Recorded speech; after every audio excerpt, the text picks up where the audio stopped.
Okay.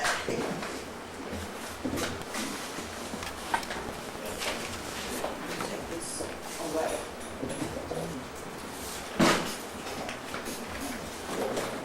Do I need this mic or can I just? That's good, sir.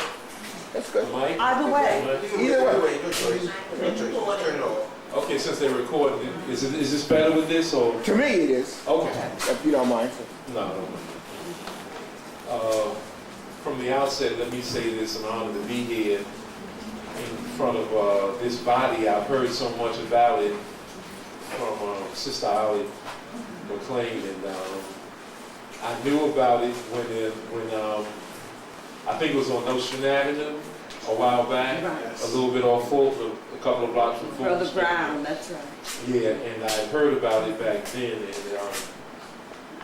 and I was meaning to come by because I think the person used the term guerrilla journalism, and that was an interesting term. I said, wow, that sounded like some real stuff that I really want to know about. So I inquired about it and was meaning to come by, and they gave me the wrong directions one time when I did try to get by there, but in any event, I know y'all moved, but this address I'm very familiar with. This is Sankofa University Academy, and it's the only one of its kind, so I know about it and its importance to the black community, so certainly it was easy to get here tonight. So from the outset, my name is Michael Graves. I'm a co-founding member of 100 Blacks in Law Enforcement Care. I see some familiar faces. I did meet Dr. Alamonte once at the House of the Lord. I bought his book. He was lecturing there, I think on Saturday once. And I bought his book, and I have the proof. He signed it also. So we're on good grounds as far as having his book. And it's good also to see some other people here that I know. Of course, we have a living institution here tonight, and I'm honored. I don't know if he comes regularly or did he just come to see me, but it's good to see Dr. Oliver. Please give him a hand.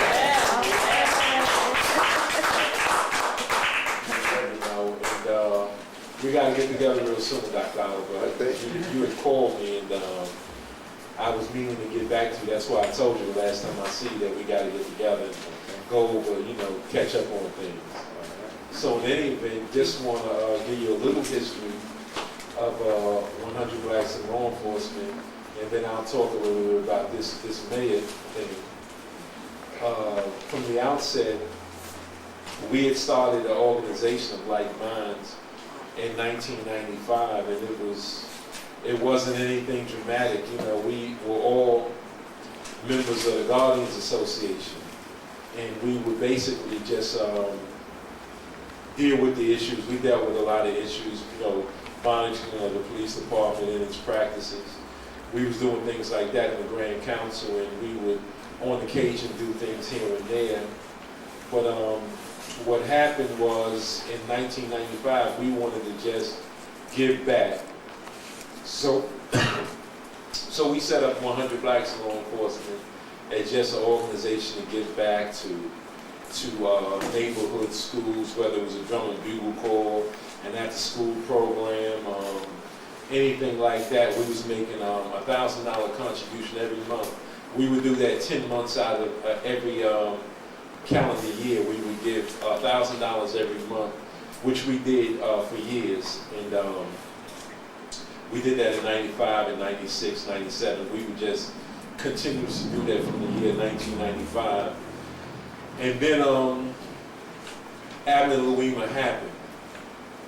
And when Abner Louima happened, we asked the Grand Council of Guardians to do something about that, because we felt that something needed to be done, because me and Eric Adams was having dinner downtown Brooklyn, and we got a call. I don't mind saying it now since it's so long ago, that it was a Haitian nurse. I won't give her name, but it was a Haitian nurse that told us that she had a patient in her hospital that she believed was sodomized by the police department, because he had whispered it to her that his life was in danger and that he was sodomized by the police department. And even though what we was listening to was highly unusual, she said that somebody needs to do something about that, and she knew somebody that knew us, and got our number and called us. And so immediately we reported it to the Grand Council of Guardians, and they wouldn't move on it. And they just said, no, this just, we can't without any serious confirmation. We can't. I said, well, we can't get any more confirmation than a nurse. What's better than a nurse? And they said that, no, that's not enough. That's not reliable. He's Haitian and she's Haitian. So that just won't cut the mustard. So we felt that it was correct, and we called another person and basically got about the same story from another person in the hospital. So we went with it and had a press conference right outside the hospital calling for justice. Now the dilemma was that the Grand Council had told us, don't use the Guardian name. And I told Brother Eric, I said, well, why don't we use 100 Blacks in Law Enforcement? He said, well, we ain't set up for this. And I said, I know, but since we just an organization just give back money, well, we could just use that organization's name and do the press conference. So this is what we did. We did a press conference right downstairs from where Abner Louima was staying, and we used the name 100 Blacks in Law Enforcement. And when we did that, of course, a lot of pressure, came down. And of course, the Grand Council of Guardians said, no, they don't have nothing to do with that.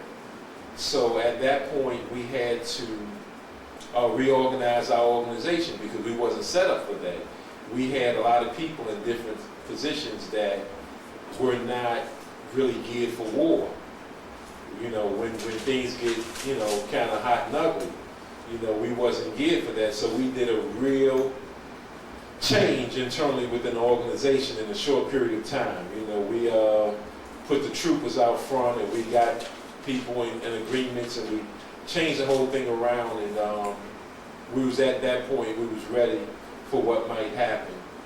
And we knew how to better cover ourselves, and we had the right people in the right positions. But we did a total change, just like everybody, what you was prior to Louima, you was no longer that. We had to change everything from top to bottom.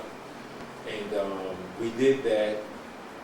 And right after Louima, we was doing that for a while, and was dealing with Louima and meeting with the Haitian community and walking across bridges and all that stuff. And by the time that, it kind of like, it became a legal issue. And that was kind of like settled that the police officers were going to trial. Around that time is when Diallo happened. So we was back at it again, this time questioning the street crime unit as 100 Blacks in Law Enforcement. So at that time, we was rolling as 100 Blacks in Law Enforcement. So even though we was being called Guardians and other things prior to, during the Louima thing, by that time, the press got it right. They knew who we were, and probably by that time, you knew who we were, because we were not known as that. Anybody that knew us as Guardians prior to that. So we went from just an organization that used to give $1,000 a month, which we did every month. And when my month came around, I used to give my $1,000 to UAM. The other people, drum and bugle corps and other different things and the like, but since UAM had a retreat for boys and girls, since we were mainly giving it to youth organizations, I would give my $1,000 when my month came around as one of the founding members. I would give my $1,000 to the Freedom Retreat, not UAM. Let me say it right. The Freedom Retreat for boys and girls, which was upstate New York, at formerly known as Peg Leg Texas. So that's what we would do, and one thing led to another, and before we know it, we were the actual voice of the Black law enforcement community. We never planned that. That was never our intentions. But with Guardian organizations being as they are and would not challenge certain pathologies that we all knew existed. We had to eventually do those things, and so we became the voice in a true sense of black law enforcement, and we were monitoring things, and a lot of things started coming our way, and we continued doing the $1,000 a month. But in addition to, we became like a human rights organization, and we were monitoring, the pattern and practice of the police department, and we were questioning things in terms of elected officials and so on and the like. And it was just, we got on a train that we could not get off, and we never planned on doing the actual work that we found ourselves in today. And before you know it, when you saw cases like Louima and Diallo and so many others involving young people, we said, let's develop a what to do when stopped by police, a real or true workshop that we can give people. And I headed that. That was my responsibility, since I had the community empowerment part of 100 Blacks in Law Enforcement. So since I was that liaison, I developed that with help, and we developed a nice, which we do to this very day, what to do when stopped by the police. We've done it all over the city. So one thing led to another, and they used to show some of them on the news sometimes. They would come out and actually see us do what to do when stopped by the police. At one time, the police department had some real problems with it. And then eventually they saw that when all was said and done, even though we were giving our communities a lot of information, we also told them to comply with whatever the police officer's instructions were, because we understood that if things escalate, it could turn into a combat situation, and in a combat situation, that young man out there is going to lose. It doesn't matter how well he prides himself or what kind of shape he's in, he's ultimately going to lose, because the trained police officer with the ability to communicate and rapidly mobilize, you're not dealing with that one person, you're not dealing with two people in that one uniform car. In no time, 6 cars can be there, and you're dealing with something now that has escalated to a point where you're going to be arrested or worse. So as we did those things, we would like to believe that we saved a few lives along the way, because young people have a martial spirit, and we recognize that early on, that some of our young men are very angry, and and they have the right to be, and they have that martial spirit that they won't back down, and consequently, we want them to get back to their parents and be able to tell a story. And we did not want to see in the process young men getting wrecked, so we felt that if we do the workshop right, we can convince them you can keep your dignity and integrity and yet get back home to your mother and father, and then, if need be, then go to whether it's the feds or the regular city agencies and make your protest in. If you feel that there was a complaint, file a complaint in the proper way, and we always told them, do not go back to that same precinct that the police officer is from. Go to another precinct, and when you go, do not go by yourself. Go with your attorney, go with your parents, go with your pastor, but don't go in there by yourself making a complaint against a police officer, because you can be arrested if you go to that same precinct. It can happen. We've seen stranger things. So this is what we did, and before you knew it, we was involving ourselves with the struggle. And we never planned on this. This is something that sometimes we pinch ourselves and say, man, we never wanted to do this. This is something that happened, and I'm tempted to ask Reverend Oliver the same thing. How far did he plan to go in Birmingham, Alabama? But I'm sure I would hear a similar story, that nobody, when anyone that started a certain type of movement, they weren't in it for the movement's sake because they were already participating in other organizations that was doing those sort of things. So it was no need for them to step up to that level. And since I was already involved with other organizations, some who had a track record in civil rights and human rights, I didn't plan on having an organization for law enforcement to do those sort of things. So before you know it, one thing led to another, and ergo, what 100 Blacks in Law Enforcement has come to this day.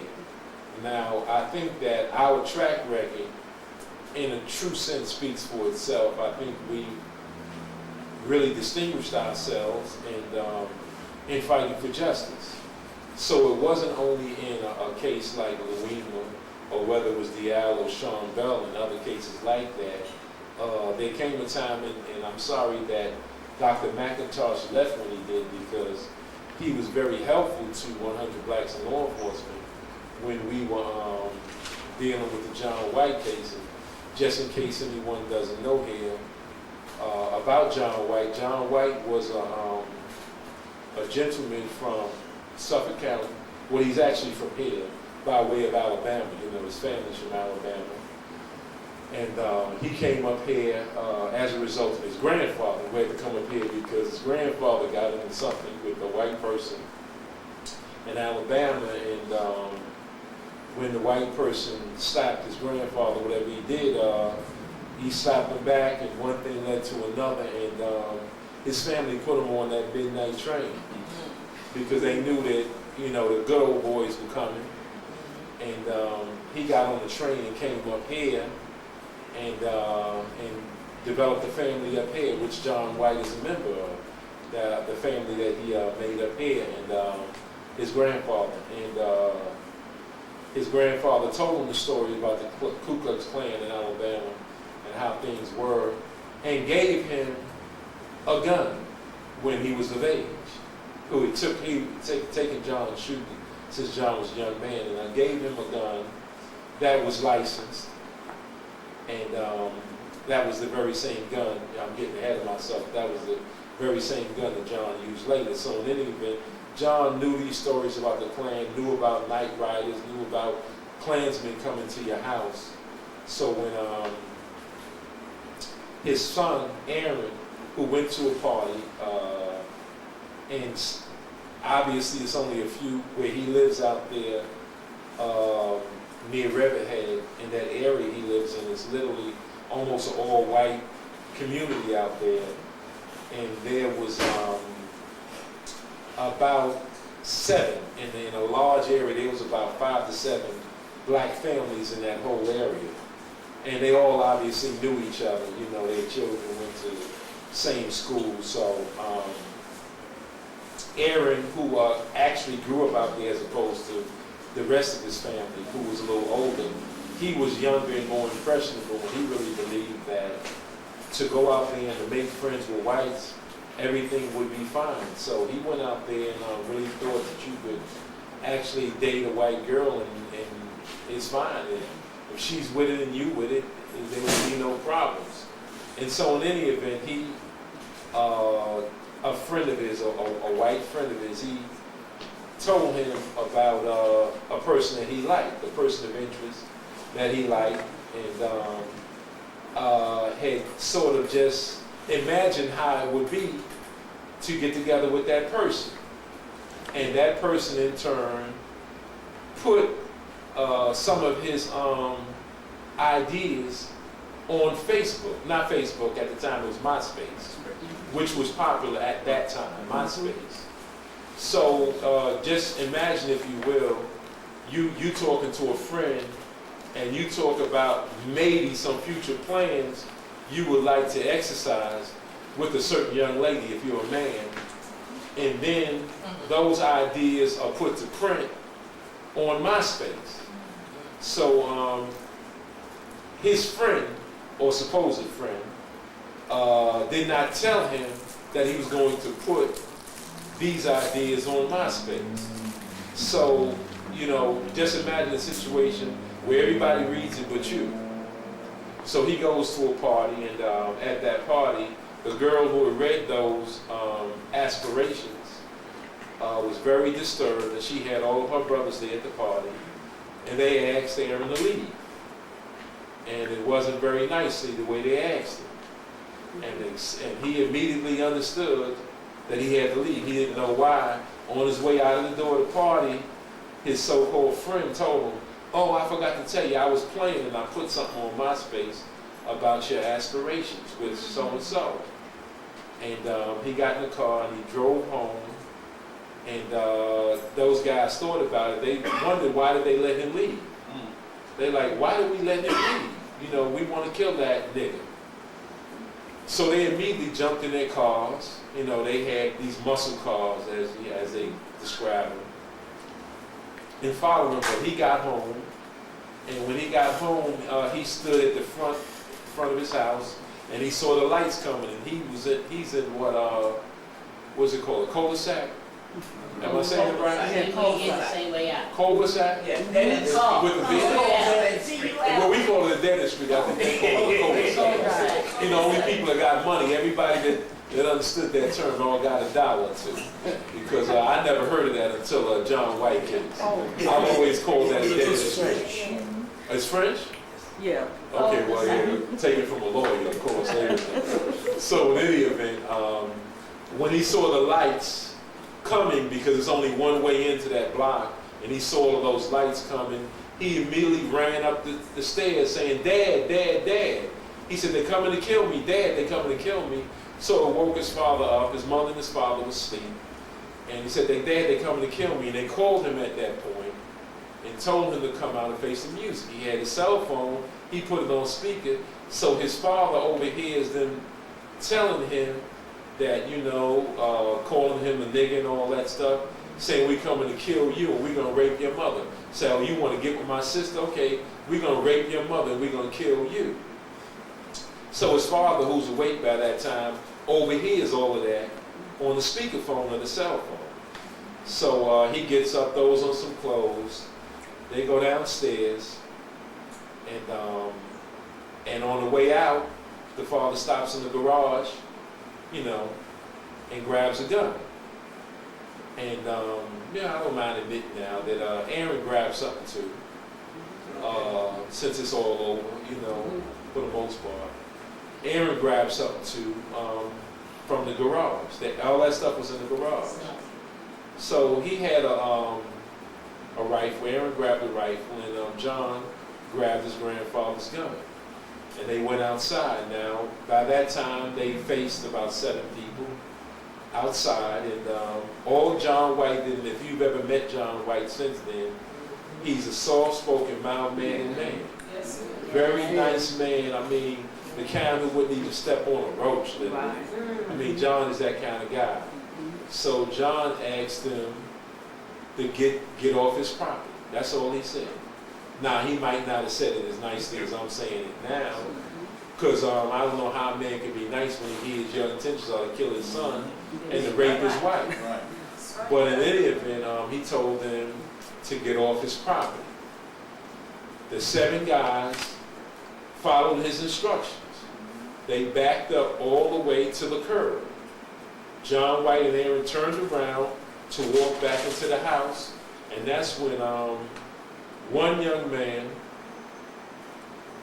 ran up behind John White and tried to take the gun out of his hand. And a tussle ensued, and a round was unloaded. The round hit the young man named Cicero in the head, and John White was charged in that, and the young men, none of them was charged for menacing, being on his property, threatening his family, none of them. And when he was shot, they got into the car. Now the hospital was about 15 minutes away. They took close to an hour to get to the hospital. It was way in excess of 45 minutes to get to some place that only took 15 minutes. Now, you can ask yourself, why did they take that long when one of their compatriots got a head that's bleeding? You got a head wound you're supposed to go right there. But you take a circuitous route because you got things in your car that you can't explain because you know the police are going to meet you there in the hospital. So they take the long route and they eventually go to the hospital. Now during that time, when they on their way to the hospital, they call 911. And they are over, after they say that, you know, they got a friend that's been shot, and 911 is saying, where you at? They say, well, I'm a few minutes away from the hospital. They say, they think that the 911 call is over. They're arguing in the car about, let's go back and kill that nigga. It's all on the 911 call. Let's kill that nigga. And they say, no, we gotta go to the hospital. So in any event, they go, you know, they drop off wherever they gotta drop off first and go to the hospital. And John is subsequently charged with the homicide and eventually goes to a manslaughter and a weapons charge. And none of those young men were charged with anything. And yet they had baseball bats in their hands. They weren't charged with anything. So, and we're talking about New York State. We're not talking about Alabama, Mississippi, Georgia. So at that point, when he was formally charged, Eric Josie, a member of our organization, had read about it in the paper. I had read about it too, but you know, I guess kept reading. But Eric Josie decided to go out there and see, you know, because it did, when he read the part about it happened on John White's property, he got interested and went out there. And he reported back to us that there were skinheads in the courtroom. And we said, come on, man, you got to be joking. And he said, no, man, they were real skinheads in the courtroom. And I said, well, describe a skinhead. And he said, come on, man, it's a man without hair. They got bald heads.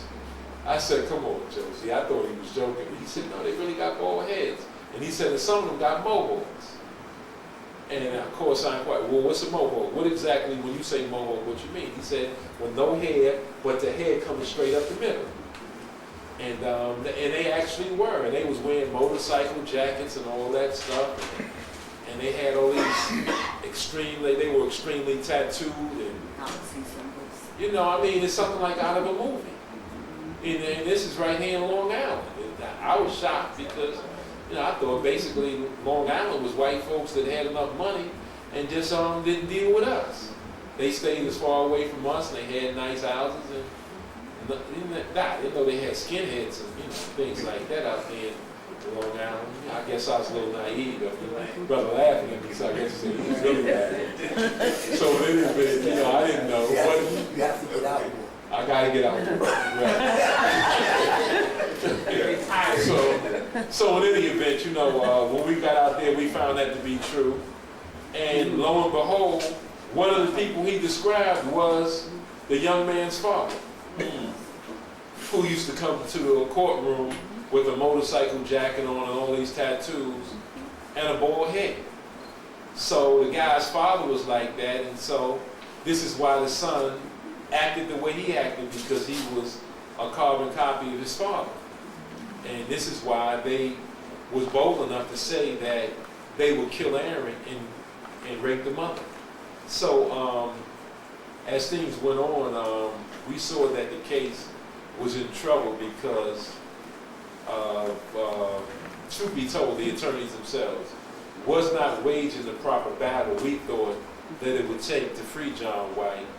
And so he was convicted, but strangely enough, even though he was convicted of the manslaughter and the weapons charge, he only got 4 years, which is almost an admission that something's wrong. Because if you got a young man that's dead, 16 years old, and he's dead, you would figure it would get more time than that.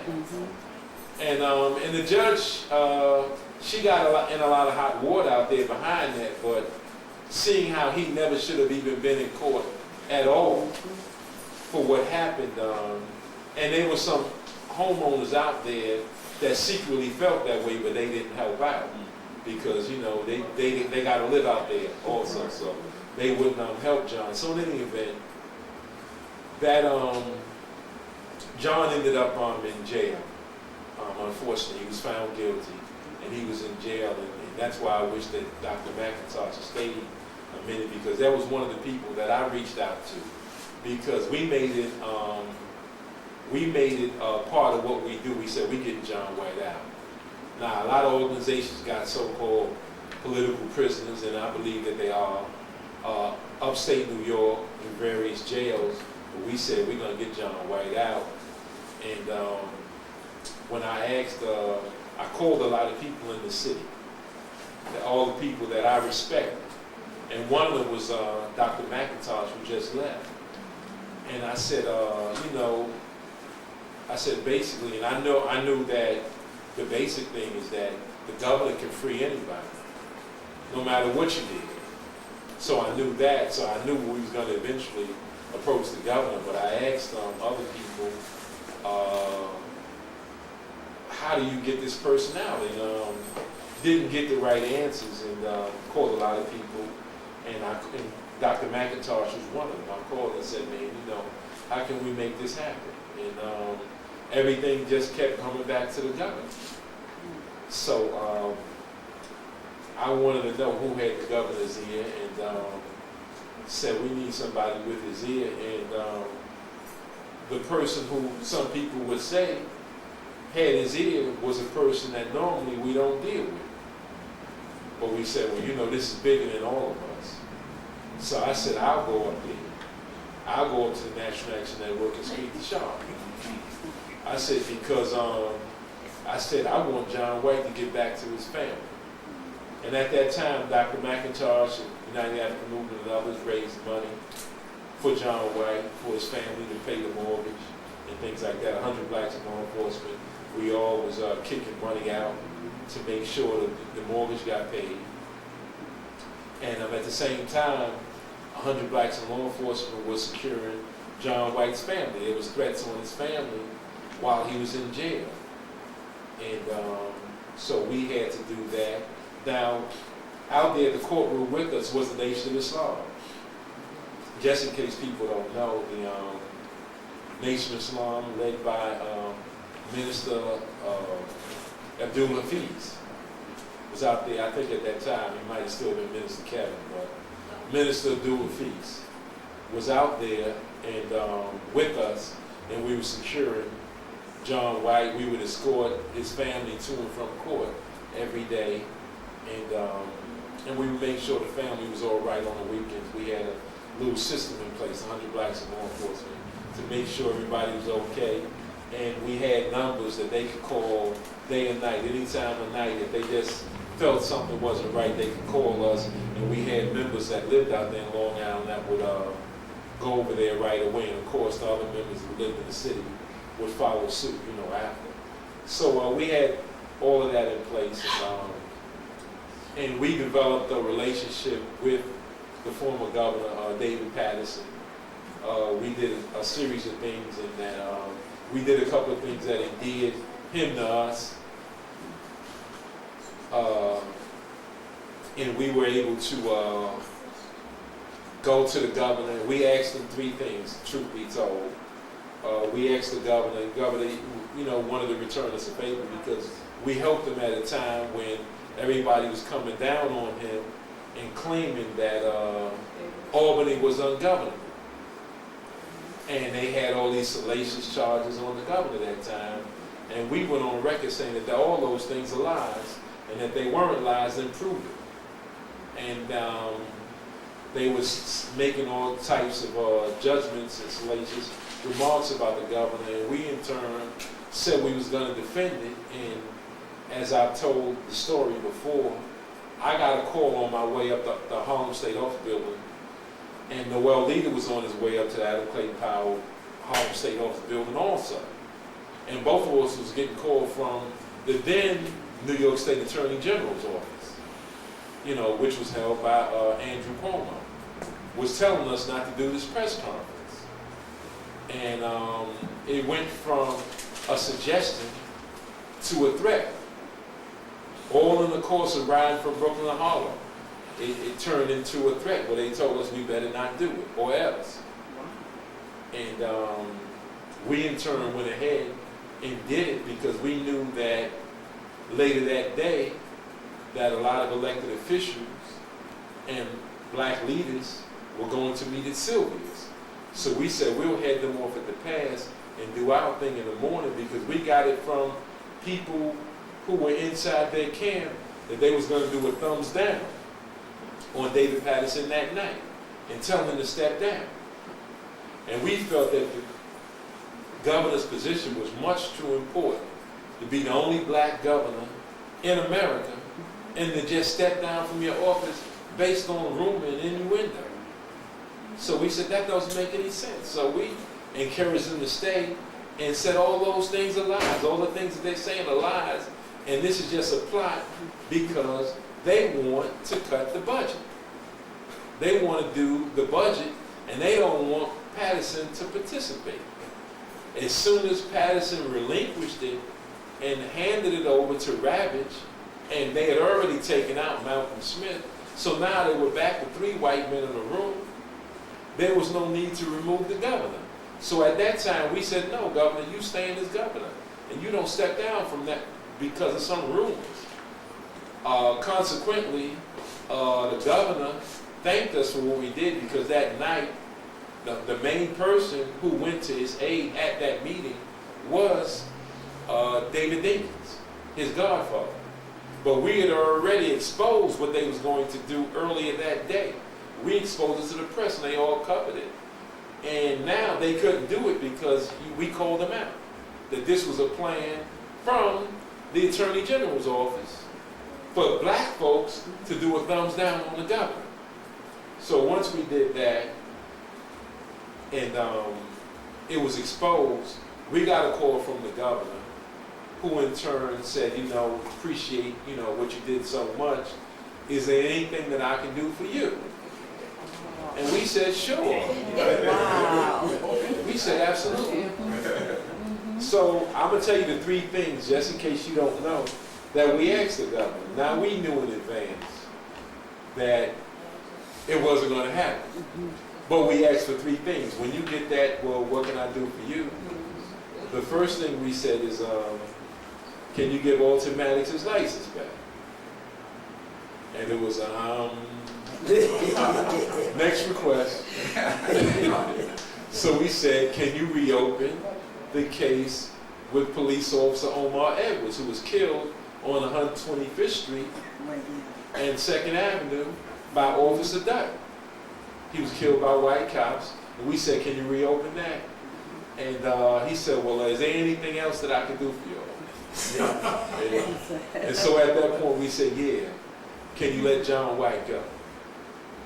And he knew what we was talking about because when we had that conversation prior, we had a meeting with him earlier, and we asked, which was, we had Omar Edwards' mother with us, and we asked him about Omar Edwards, and we asked him about John White and Automatics at that time. So when we asked him about John White, he said, John White's doable.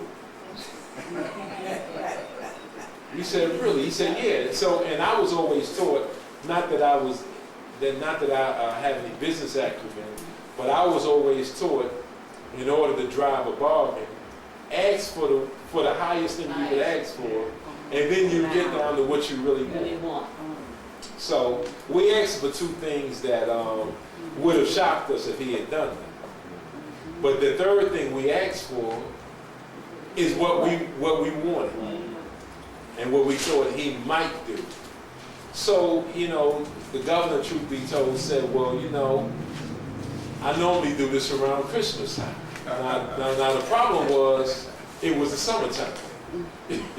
So we said, brother, he got to stay up there till around Christmas. And he said, brother, look, man, if he can hold on, just look, if I can do something before that, I'll let you know. If I can get this off before Christmas, I'll let you know. He said, but look, just to think somewhere around Christmas. And true to his word, I mean, most times we say elected officials, they don't tell the truth. 3 days before Christmas, on the 22nd, we get a call that night before, and he tells us, look, y'all get ready to take a ride upstate to go get John White in the morning. We said, really? He said, yeah, man, y'all go up there, pick him up. We got it from his office. He wasn't on the phone with us. He had somebody else do it. Call us and say, look, man, go pick John White up in the morning. He'll be ready anytime after 5 or 6. And sure enough, we had just left a funeral in Long Island, you know, a detective's mother.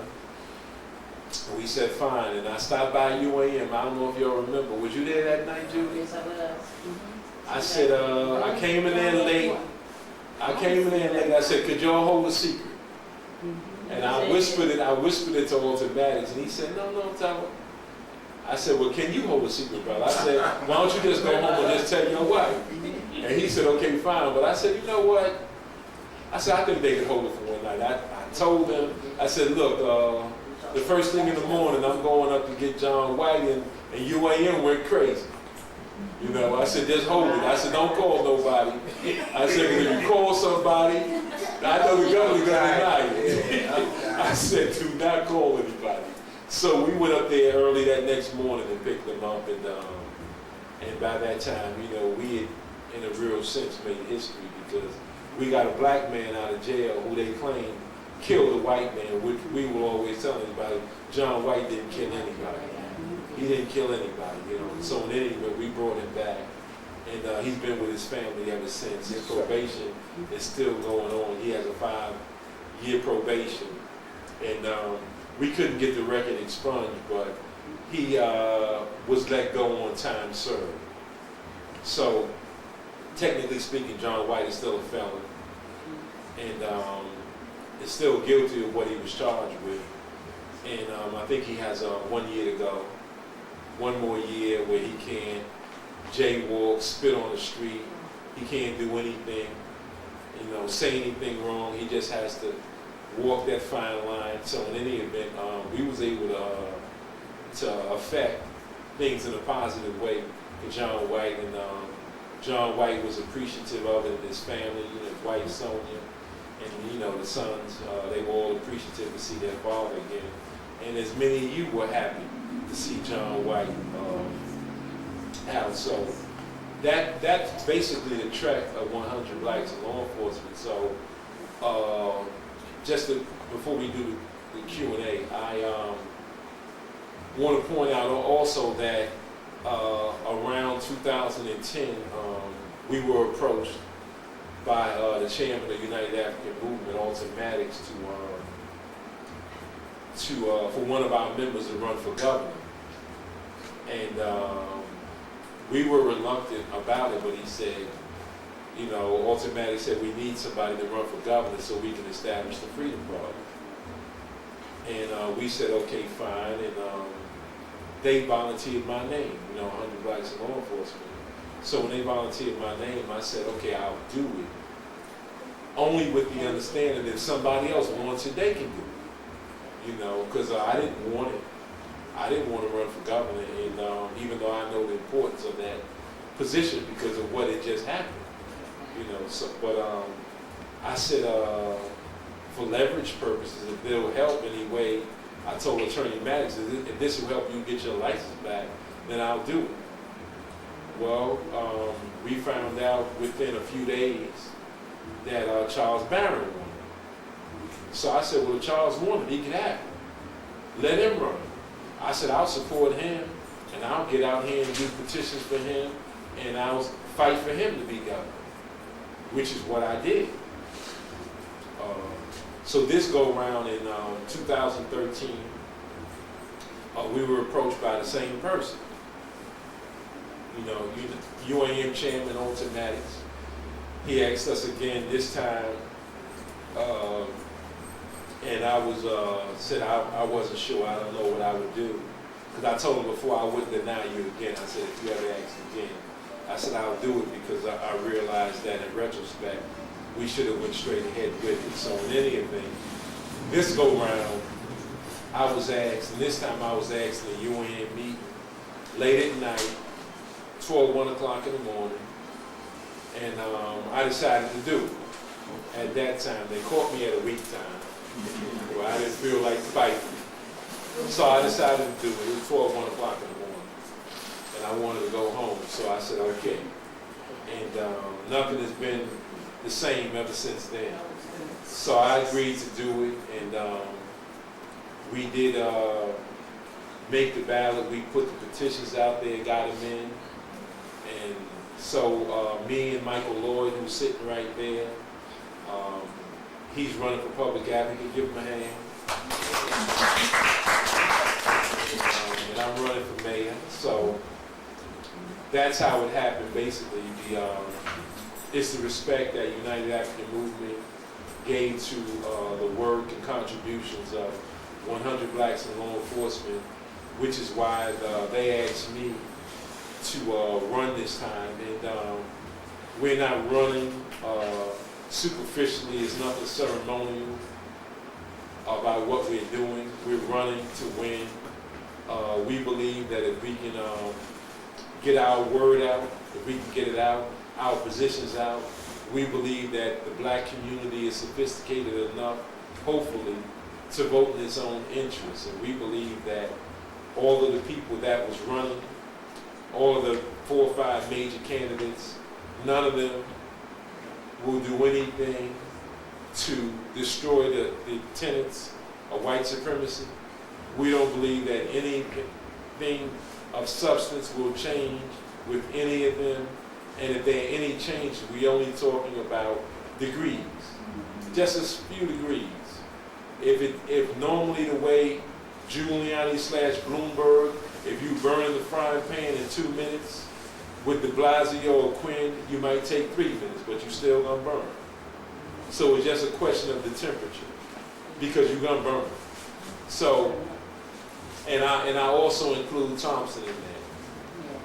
For him to have been and worked with all of these people this long, it was no way in the world he's going to become some type of renegade once he gets in that seat. He would do no more than what Dinkins did and what others did, and he might even do less than what Dinkins did. Consequently, there was going to be no real change, because if I thought for a second that man would make significant changes, I would not have ran against him. There would be no need for me to run. I personally asked him. We had a law enforcement gathering at the Vulcan headquarters on Eastern Parkway. I asked Thompson. I said, brother, I pulled him to the side. I didn't even want to put him on the spot in front of all of us. I pulled Thompson to the side after the meeting. I said, brother, I know you're saying a lot of things, and I know you're not going to do them. I said, I could care less whether you do them or not. I said, I know you're not going to do them. I said, I just have one request. He said, well, what is it? I said, will you make sure that the next time a black police officer is killed, that the police department and the mayor's office do not cover it up? He said, well, what are you talking about? Now, I know he heard about Omar Evans. I said, did you hear about Omar Evans and what happened on 125th Street and 2nd Avenue? And when I went on to tell him that the police cameras that are right there on that corner, the Tyru cameras from the projects are right there, real time, go straight to 1PP. They're sound activated, so that even if it's in another direction, when sounds come from another area, it will turn to that area and send those images to 1PP in real time. Said all of those cameras disappeared that night. I said the construction cameras from across the street that would have caught this disappeared that night. I said the entrepreneur, the guy who's right there on the corner, his camera caught the whole incident. Why did the police department take his tape and gave him back a blank tape? The whole incident was on tape when they killed Omar Evans. I said, and now when we read a report, when we go to the Manhattan District Attorney's office to get the Manhattan District Attorney's office to charge Officer Dutton with murder, they give us a report saying that the two squared off. Now, the story is that a crook broke into Omar Edwards' car. This is the story that they told. That a crook was breaking in Omar Edwards' car. He saw it and ran up on the crook. They in turn was riding down the street, plainclothes vehicle, unmarked vehicle, and they were in plain clothes, pardon me. They weren't plain clothes. They run up on Omar Edwards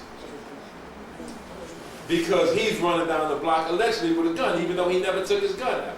They saw him running down the street, and they went after him. He was running towards the perp. They were running towards him. Now, the sergeant who was in the car claims that he missed the whole incident because he was running in another direction and he missed it. He said when he got out of the car, he tripped and he wasn't focused on the way that they went and he ran another way. So, I mean, this is just crazy. I know it sounds crazy. But in any event, they say that the two eventually squared off. He claims that Dutton told him police don't move, standing. And both of them had their guns on each other and they both shot. They both had their weapons trained on each other, but Dutton shot first. And subsequently, Omar Edwards was killed.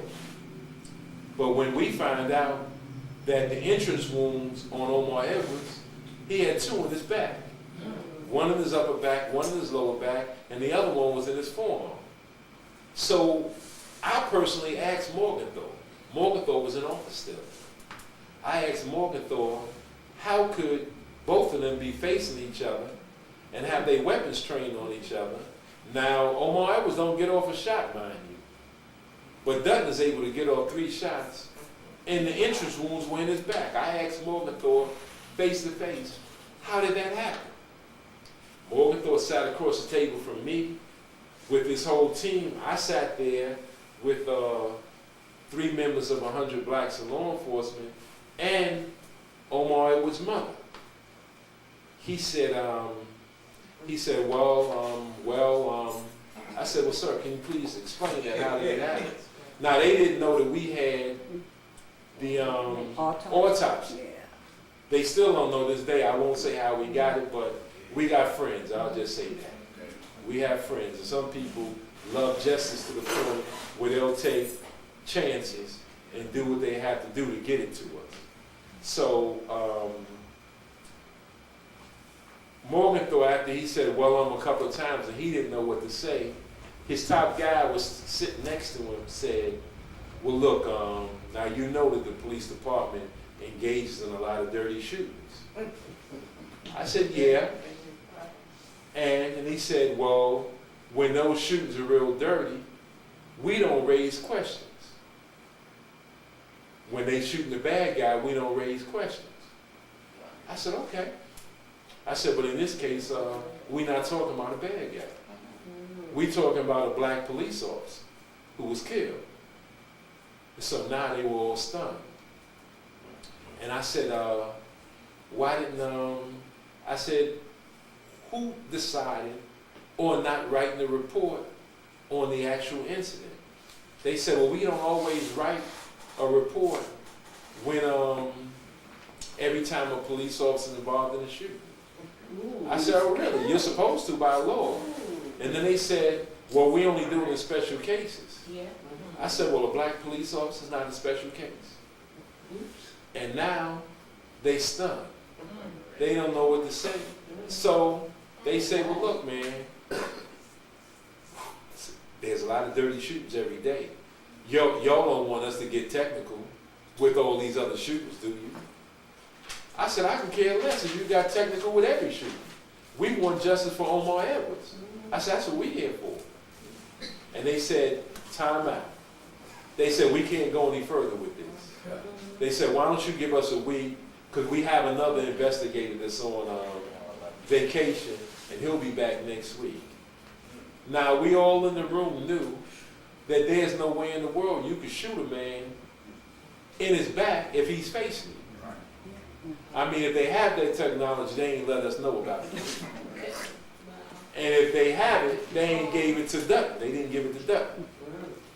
So they knew and we knew that that man was killed and that the mayor and the police commissioner, who the very next morning said that it was a clean shooting, it was just two good guys doing their job, and that this had nothing to do with race. This is what they said.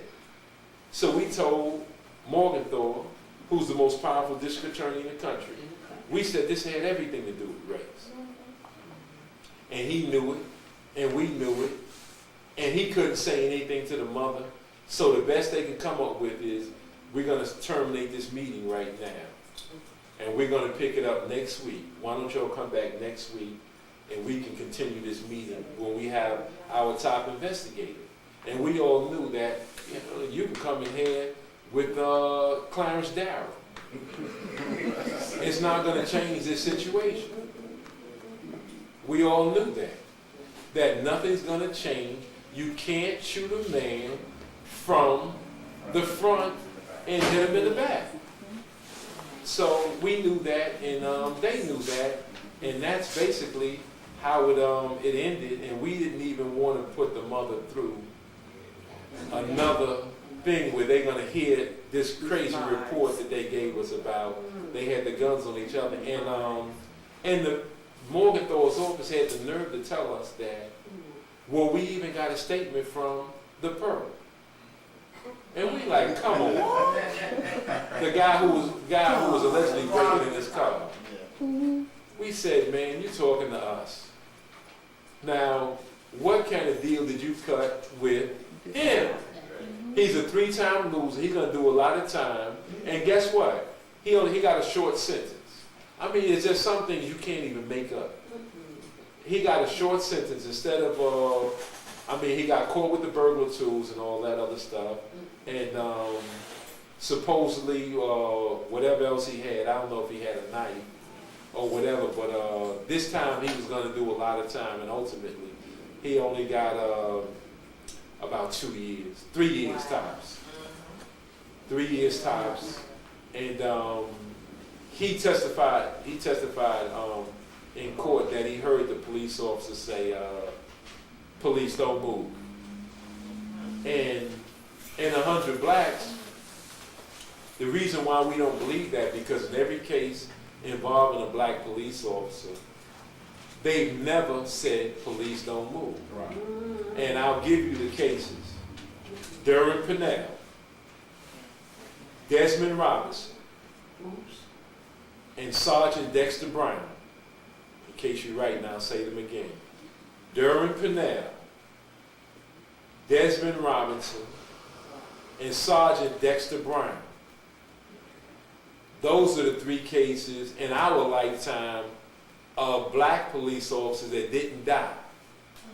And we were able to ask them what happened. And all of them said the same thing. They never said, police don't move. Never said it. That's always said when the person is dead. Diallo and all them cases. That's always, I told them not to move. I was up there at the Diallo case where the police officer, what's his name, his name was on the tip of my tongue, the one who did it. It wasn't Kenneth Balls from Murphy. The first one who emptied, got 16 rounds, Shaughnessy, what's his name, Shaughnessy, that one, he said, he claimed he said police don't move, and then after Diallo took all those rounds, he claimed that he said to him, don't die, don't die, don't die. He grabbing him saying, please don't die, all this stuff. Yeah. But so in any event, Dexter Brown, Desmond Robinson was the one, he was shot on the train, as you well know. Del Debbio put 5 rounds in his back. Somebody on the train had a rifle and dropped the rifle by accident, and it went off, and it created a loud sound. When they heard the round go off, Del Debbio was on that train. So he was just standing there, and of course the train came to a halt since it was in the subway station. Desmond Robinson, who was working at, came from another platform, ran around the corner, and he had his weapon out, and he was walking down the side of the train looking for a perpetrator. he walked right by Del W. Del W let him walk right by him, and as he walked right by him, stepped outside the train and put 3 in his back. Knocked Desmond down. Desmond went face down to the platform, and then he stood over him and put the last 2 rounds in his back while he was down already. Desmond Robinson, the gun dropped out of his hand.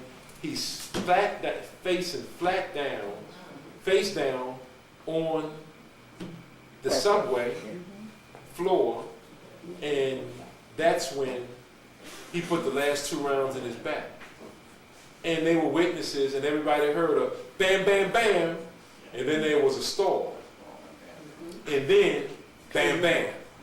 He had a 5-round, off-duty gun, and that's what he, at that time, long before we got the 9mm. And so he put those 5 rounds in his back, and it was the last 2 rounds is the only reason he got fired. Had he put them all in his back at one time, then he could have just emptied his round. It would have been no question. But even he couldn't account for standing right over him and putting the last 2 in his back. That's what happened to Desmond Robinson, and the same thing happened to Durham Canal. Of course, the police department took the position. He did not have on the colors of the day. He did have the colors of the day on. Same thing happened with Desmond Robinson. They said he didn't have on the colors of the day. He had on the colors of the day. You just have to have something on you with that color. So if the color was white, you could have a green jacket on, which Desmond had. He had like a field jacket on, but he had a white bandana, I think, on his wrist or something like that. He had something like that, so he was good as far as that goes. So in any event, and the last one, Sergeant Dexter Brown. Dexter Brown was shot from behind during in an apartment building. He was trying to get in the door, and one of the police officers with him was standing behind him and just shot him. Because it was one of the moments you're trying to get in the door, and he's fighting for his life, fighting to get into the door, and you don't know what's on the other side of the door. That's sort of the way Serpico got set up, where while he's fighting in the door, the person on the other side of the door could blow his brains out because his head is in the door and his hands in the door, but they won't let him in any further. So, guy behind him shot him in the back, and unfortunately, the police department tried to blame it when they all got in and shot, in there and did whatever they had to do with the guys. They tried to blame it on one of the guys inside the apartment. It shot him, but Dexter Brown, they called us to his hospital and told us he was shot in the back, and said that a police officer did it. And we were shocked, and the police department was prepared to go to court and blame it on somebody else. They were going to blame it on him, actually. They had threatened him that if he told that a police officer shot him in the back, that they was going to say he shot himself in the back. Now, I want one of y'all to explain how you can shoot yourself in the back. I mean, just picture, how can you even, set yourself up to shoot yourself in the back? It's very difficult. Impossible. They say anything. You hear about the shooting last night? Nah, but let me get through this.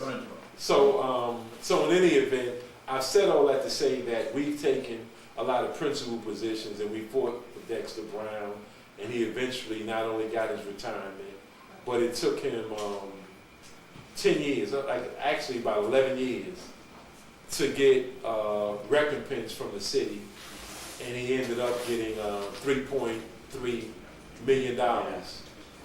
And this is after all these threats about they was going to expose him to say he shot himself, and that he was trying to get a compensation case, so he shot himself. And just to cover, for a police officer, I mean, these are the extents that to protect the shield that they'll go through. So Dexter Brown, part of his deal was that he can't talk about it now, which, so the police department is not liable for anything now. He got his money, he has to stay quiet about it, but we were not a part of that agreement, so I can tell you what actually happened.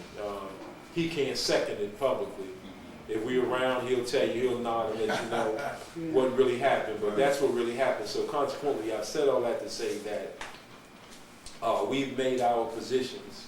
We've taken positions. They weren't popular at that time. And I'm just trying to find coal. So we did all that, and that's I would think that's part of the reasoning for United African Movement to come north and say that they wanted to have a candidate for the Freedom Party. They felt that we could fill the bill because we are not known for selling our people out. We are known for taking principled positions and speaking truth to power. And this is what we've always done. And we never, like I said, we never planned on doing the things in 100 blacks in law enforcement that we did. We were merely just set up to give $1,000 back a month out of our own money. We didn't do any fundraising anywhere else. That money came out of our checks that we were giving back every month. And this is all we were set up to do initially. So anything that came after that, that was just what I believe, since I'm of a belief system. I believe it was God, but whether you say it's the ancestors or some forces in the universe that moved us in that direction, we just found that it was just something we couldn't stop doing. We never planned on it. This is just the way it went, and we're here right now, and this is just the way things happen. So one thing led to another. So now I'm before you as a mayoral candidate of an independent party, the Freedom Party. No real money, no corporate support, no big names of any kind supporting us, but the fact is we're running, and we're going to run the race to win. There's nothing ceremonial about it. We have an office, 1061 Atlantic Avenue. That's our headquarters. We have people that are in place that are helping us. We have people like yourself that are just helping out. They just putting in hours. Nobody's being paid a dime. Everybody's just contributing whatever they can. And if it's just effort, that's where things are right now. And we just participated in the African American Day Parade. It's an honor to be before you here. I've heard, like I said, I heard a lot about this, and I love being here. It's at Sankofa Academy, an historic location. And at this time, I'll open up the Q&A for whatever you might have. And again, I salute you for all that you've done.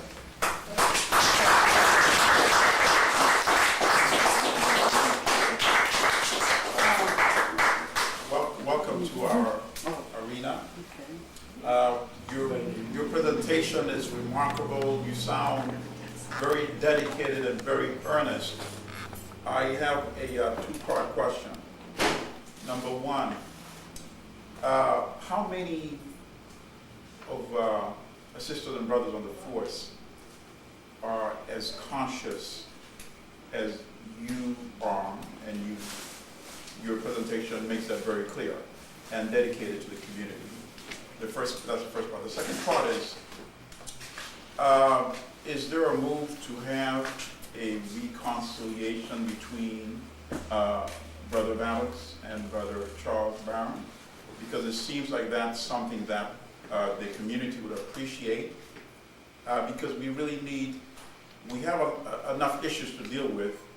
We don't need any divisions, but sometimes when we don't know the details behind it, perhaps that's when we need to offer some explanation. Okay. Let me answer the first part of the question, which is the easier one. The numbers within the police department is reflective of the numbers in our community. The average black person you see out there operates with limited consciousness, limited racial identity. I dare say that if you ask 10 people out there, who are you or what are you, you might get 10 different answers. So those are the same types of answers you would get within the law enforcement community.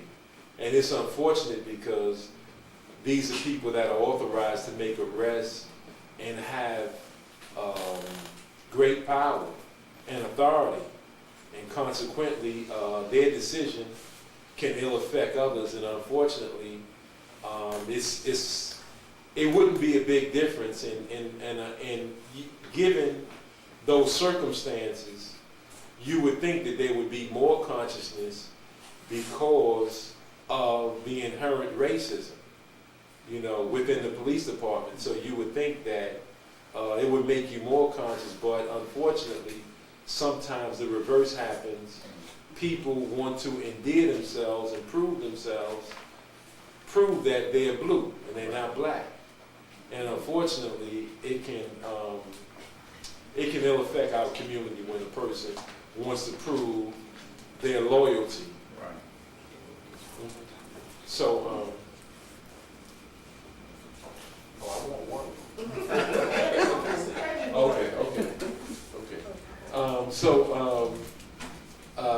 That's unfortunate, but that's just the circumstances, and sometimes it'll take something that will make a person more conscious. In a moment, you have that moment where you'll see something in plain sight, and I could cite some cases that just recently somebody told me from right over here in the 7-9, but it'll take those kind of situations. A police officer was just telling me recently how he saw a grandmother being abused by a white cop, and this is a brother that's not conscious, and even he said that wouldn't have happened in a white community. No black cop would be allowed to handle a black grandmother that way. So he's learning, and hopefully he can internalize that and be made better. Now, the difficult question you asked with respect to Alton Maddox and Charles Barron. Now, while I could easily dodge that by saying that they're in the best position to answer it, I won't act like I know nothing about it, because if I was to dodge it would mean that I'm trying to say that I know nothing about what you're asking, and I do know a lot about what you're asking. Now, the possibility of them getting together, the possibility is always there. It would be a question of on whose terms, because they can get together. Because personally, I don't think that personally they have a problem with each other. I think you have to look at first the people around them. And in looking at the people around them, you get a better idea of their alliances and who they're standing with on particular positions. And I think that there are forces around them that would be a stumbling block in them getting together. I think in the sense that where black people stand, it would be in everybody's best interest for all of us to be together, especially all of us who consider ourselves progressively black, audaciously black, unapologetically black. We should never have a problem, because if those things are in place and you don't have any white bosses, then it's much easier to get together.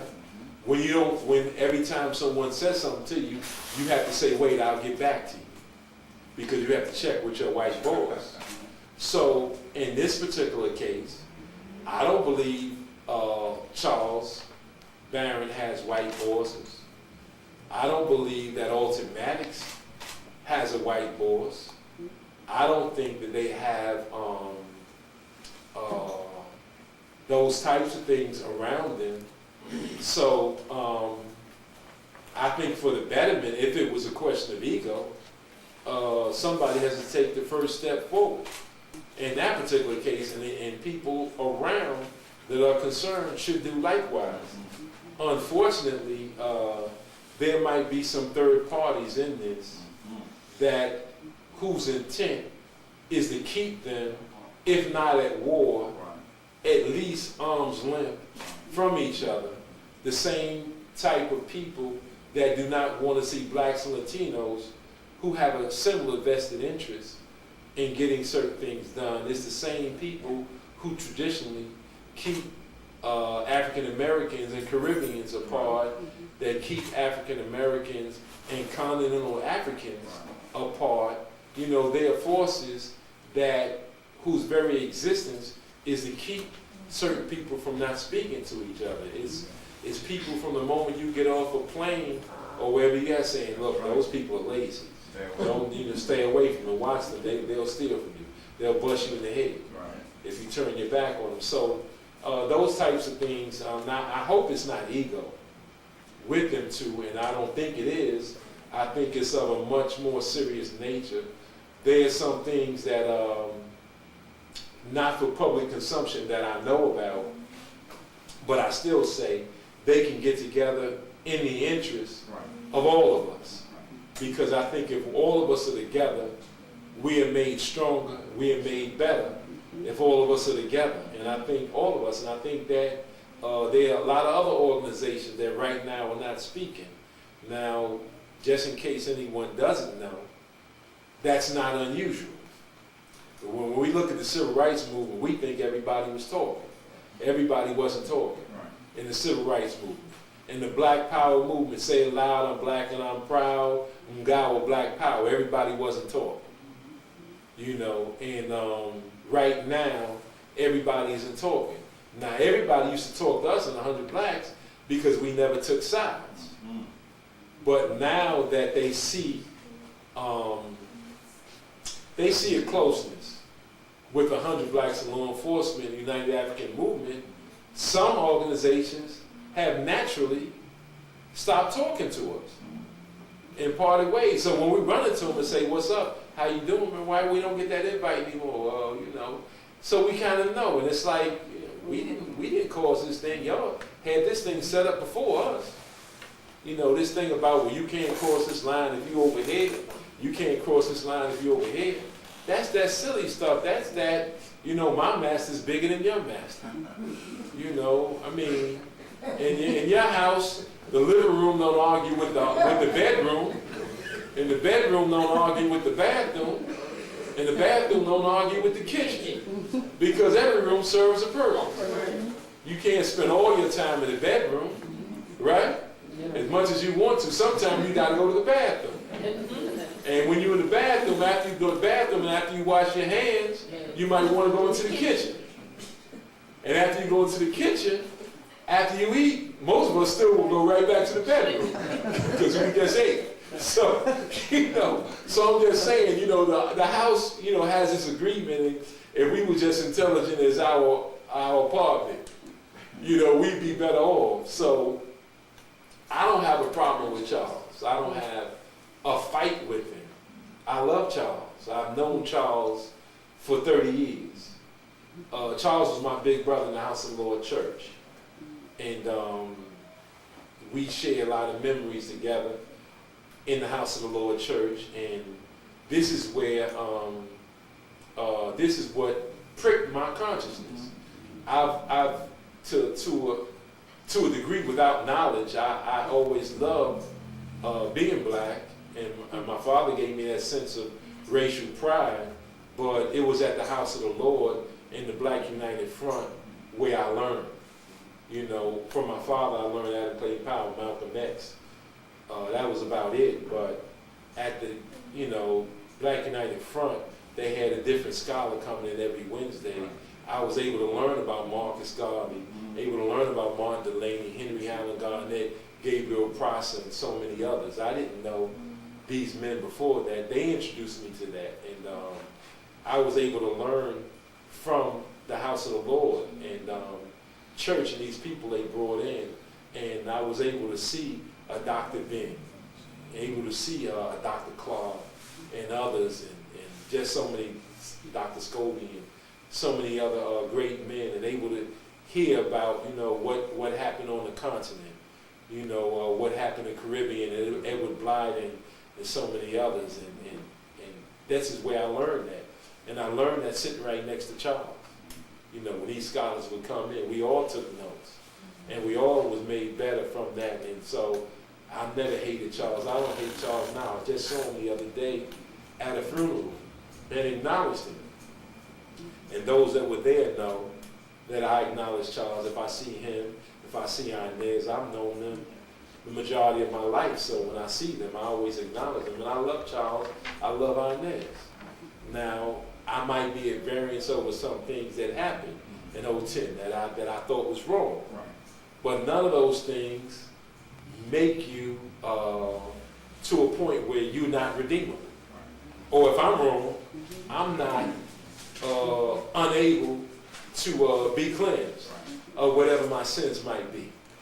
So, irrespective of what side you're on, does not preclude unity. Because you can be in a room, be unified, and fight around those things that you consider principle, and not be kissing cousins. And that's the principles of unity without uniformity. Right. And I think that that possibility exists.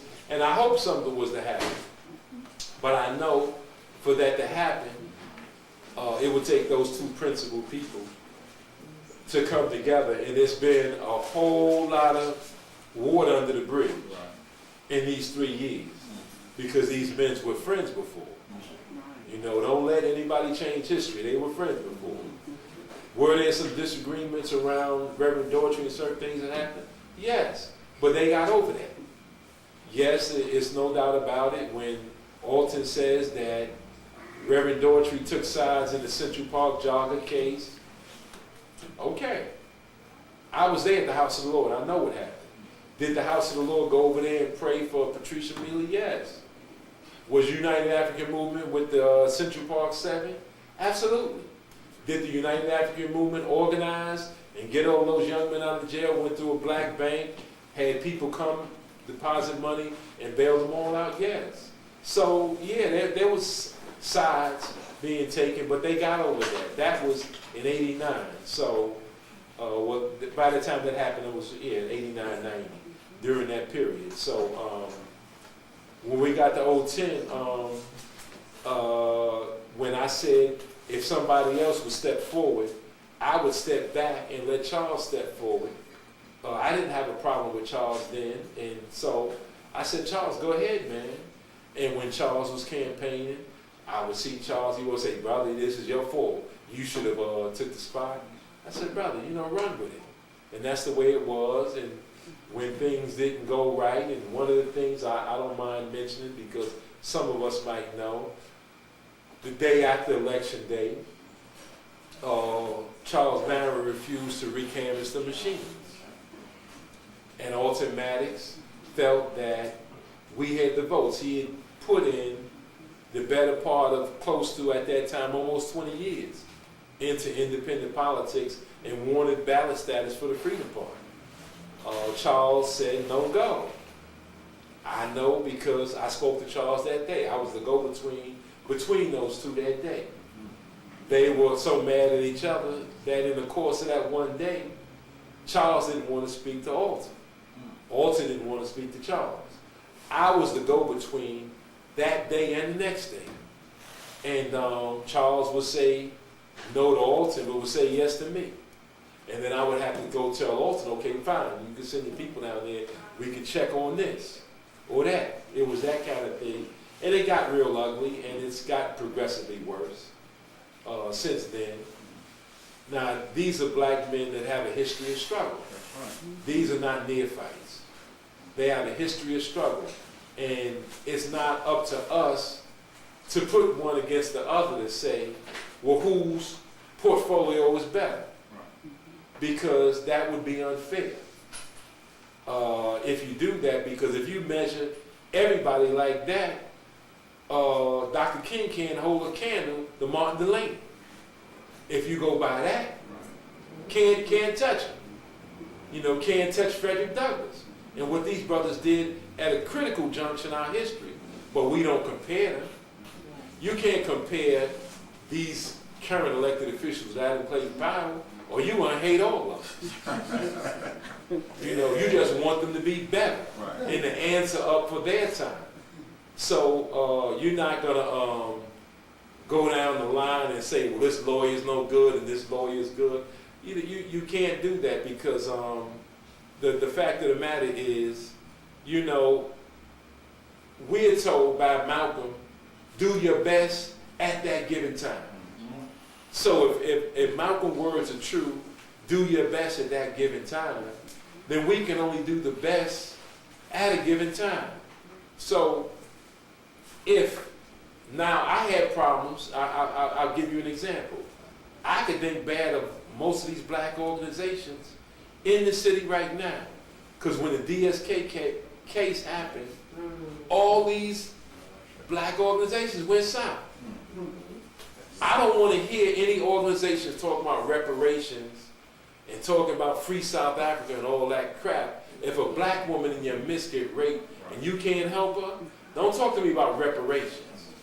Help that sister.